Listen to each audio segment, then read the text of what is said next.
हाय, मी श्रद्धा उसगावकर. आज आहे डे 8. आज होता संडे. पहिली ऑर्डर होती बेंटो केक.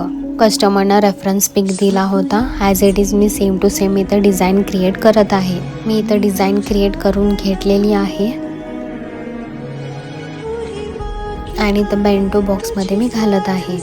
नेक्स्ट केक इथं छानपैकी स्प्रे मारून घेतले आणि you can see the final look. आहे ना क्यूट. नेक्स्ट ऑर्डर होती 2 टायर केक. कस्टमरनं रेफरन्स पिक दिला होता. फर्स्ट लेअर होतं येलो अँड वरचं टायर होतं ब्ल्यू. इथं मस्तपैकी मी स्टॅक करून घेत आहे केकला. कस्टमरला हवं होतं बटरस्कॉच फ्लेवर केक. आता छानपैकी कटआउट्स वगैरे लावून घेत आहे. आत हिम होतं माशा अँड द बियर आणि हा बेबी बॉयचा फर्स्ट बर्थडे केक होता. छानपैकी स्टॅक करून घेतले केकला and you can see the final look. तर डिझाईन आवडलं हे कमेंट करून नक्की सांगा.